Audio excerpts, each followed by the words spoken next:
Olá, eu me chamo José Felipe da Silva, eu sou aluno do curso técnico em Biotecnologia no Instituto Federal do Rio de Janeiro.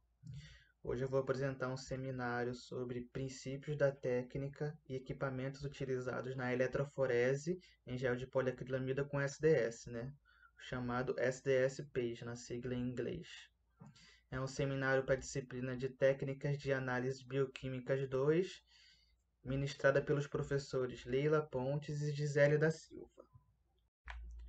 Bom, antes de iniciar, né, é importante ressaltar que se você tiver algum conhecimento prévio sobre a eletroforese, né, sobre a técnica e como ela funciona, a apresentação vai ser de maior entendimento, né, mais fácil compreendida. Mas aqui eu preparei um slide sobre uma breve introdução à eletroforese, né, e aqui está uma definição. A eletroforese é uma técnica que usa como princípio o fato de que uma molécula com carga elétrica líquida é capaz de mover-se em um campo elétrico, né? E se ela se move, ela tem velocidade. E essa velocidade ela é proporcional ao campo elétrico, né? A intensidade do campo elétrico. E inversamente proporcional ao tamanho da molécula, né? Ou seja, quanto maior a molécula, mais lentamente ela irá correr no gel. E quanto menor a molécula, mais rapidamente ela irá correr no gel. E um exemplo, né, de eletroforese é a eletroforese em gel de agarose, né, muito utilizada em laboratórios, né?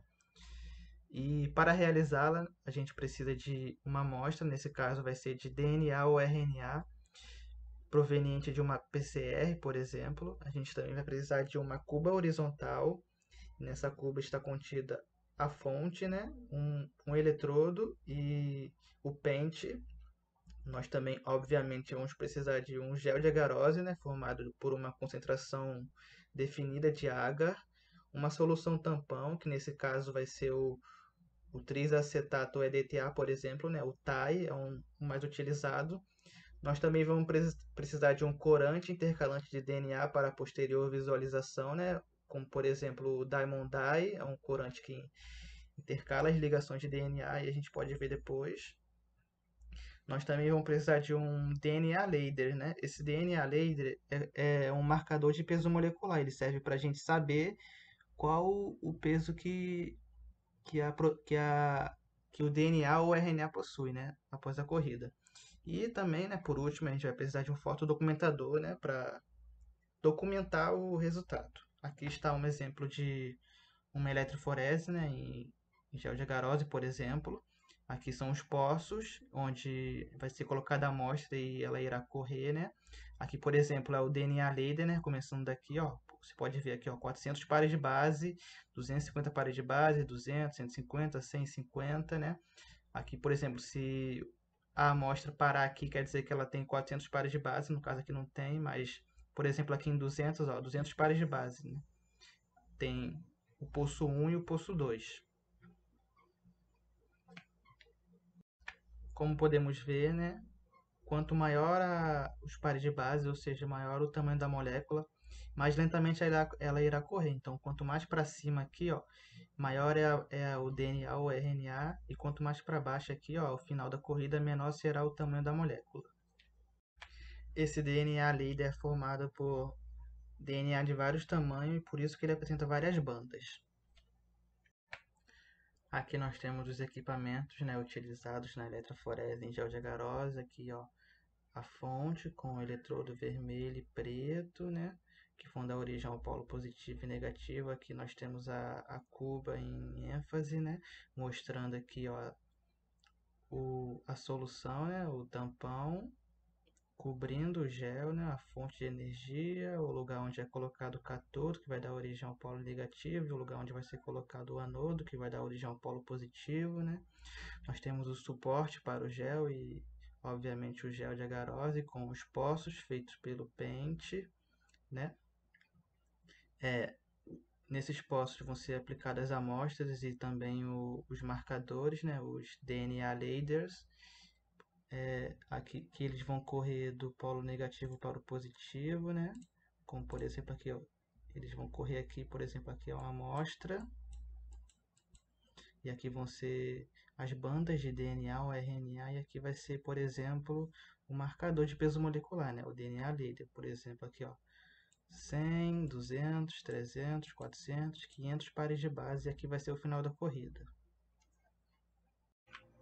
Bom, partindo agora para o SDS Page, né, que é o foco da apresentação, né?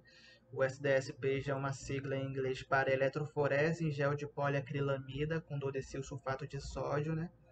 Diferentemente da eletroforese em gel de agarose, aqui é usada uma amostra de proteína e não de DNA e RNA, e tem a finalidade também de quantificá-las, identificá-las ou purificá-las. Nessa técnica é utilizado um polímero chamado poliacrilamida, né, como gel, e também tem a adição do detergente dodecil sulfato de sódio, que é o SDS. Para realizar o SDS Page, né, nós vamos precisar de uma amostra, que nesse caso vai ser proteica, uma cuba vertical, diferentemente da eletroforese em gel de agarose, que a cuba normalmente é horizontal, né, e aqui também nessa cuba vai estar incluso uma fonte, os eletrodos e os pentes, né? Também vamos precisar de um gel de poliacrilamida, que é composto por duas substâncias, que mais tarde eu darei ênfase. Vamos precisar de catalisadores para polimerização, que nesse caso vai ser o persulfato de amônio e o TMED. Vamos precisar de duas soluções tampões, que nesse caso vai ser o tritiglicina para as câmeras e tris-HCl para o gel. Vamos precisar do detergente, que é o SDS, um agente redutor, que pode ser o DTT e o beta-mercapto. Nós vamos também precisar de corantes para intercalar na proteína, né? Como por exemplo o Kumasi-Blue e o RubyPro. Vamos precisar também de proteína líderes, né? Assim como no gel de eletroforese em agarose, para saber o tamanho da molécula. E posteriormente um fotodocumentador, né? Para tirar foto do resultado. Aqui é um exemplo de SDS Page, né? Aqui nós podemos ver que a curva nesse caso vai ser vertical. Nós podemos ver também que o gel aqui é dividido em dois, né? Porque são dois géis diferentes. Nós podemos ver os poços aqui, ó, onde vão ser colocadas as amostras. A região do cátodo, onde vai dar origem ao polo negativo, e a região do anodo, onde vai dar origem ao polo positivo, né, para onde as proteínas irão migrar durante a corrida. Também podemos ver o tampão, né, nesse caso aqui vai ser o tampão glicina, que é para a cuba, e aqui vai ser o tampão tris-HCl, que é para o gel, né, entrar em contato com o gel. Agora, né, dando ênfase ao gel de poliacrilamida, como eu disse antes, ele é formado por duas substâncias, que nesse caso vão ser a acrilamida, que está aqui representado, e a bisacrilamida, que também está aqui representado, né? Essa reação precisa ser aquecida e também precisa de catalisadores para polimerização. Esses catalisadores são o persulfato de amônio, também chamado pela sigla APS, né? Ele vai ser uma fonte de radicais livres, e também é necessária a adição da tetrametiletilenodiamina, né, que é o TMED, né, a sigla TMED. Ele vai ser o estabilizador da reação. Ao final de tudo, né, nós vamos ter como produto a poliacrilamida, que está aqui representada, essa cadeia enorme, né, e aqui é o poro dela, né, o tamanho desse poro. Ele vai ser determinado pela concentração do gel, né, de acrilamida mais a bisacrilamida. Aqui está uma representação, né, como por exemplo, se o gel for 15%, moléculas de 15 a 45 kDa passarão com mais facilidades, e se ele for a 5%, moléculas maiores passarão, né, com maior facilidade, como por exemplo, moléculas de 60 a 220 kDa. Para essa eletroforese, né, é necessário dois géis, né?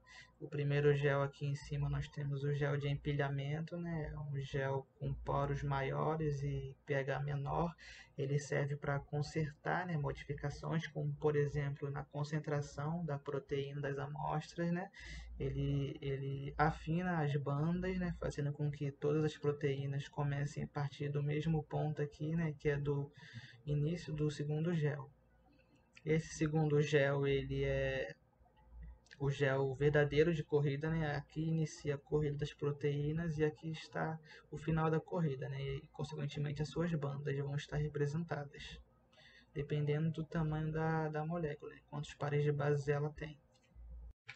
Bom, falando agora do SDS, né? Sua função, né? O chamado dodecil sulfato de sódio, ele é um detergente, né? O SDS se dissocia quando está sob aquecimento, naquela etapa lá que eu falei anteriormente. A porção da cadeia com o sulfato vai se dissociar do sódio, né, do cátion, e essa porção irá ligar no cátion da proteína. Né? E por que isso? Né? Porque as proteínas elas possuem sítios com cátions que fazem ligação, né, uma interação com os sítios com ânions na mesma proteína.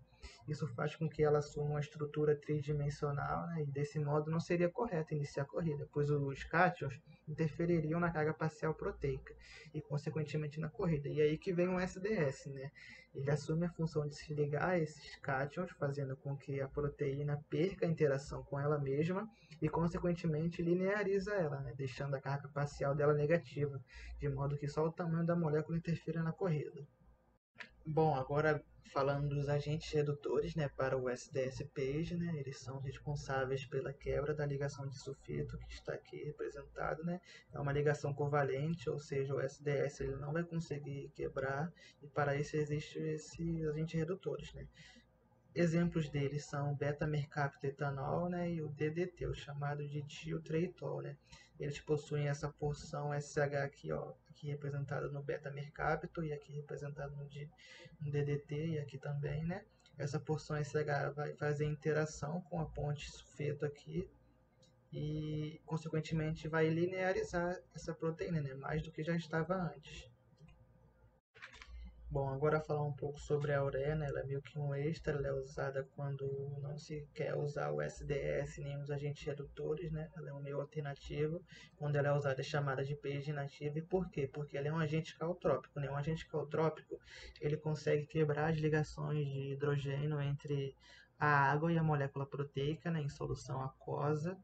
E ela é utilizada quando se deseja estudar a estrutura da proteína depois de purificá-la, né? Porque a ureia tem capacidade de desnaturação momentânea, ou seja, pode-se voltar ao estado anterior da proteína, né? O estado tridimensional, mas não é exatamente em condições perfeitas, pois afeta a conformação nativa.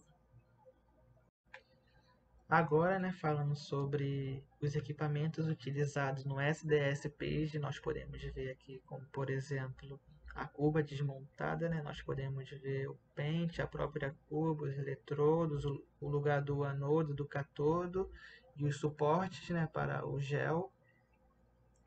Aqui nós podemos ver a cuba montada, né, onde estão presentes os eletrodos, o pente, aqui dentro vai ficar o gel, e a solução. Aqui é a fonte utilizada, né, onde se gerará o campo elétrico. Essas foram as referências bibliográficas utilizadas e muito obrigado pela atenção.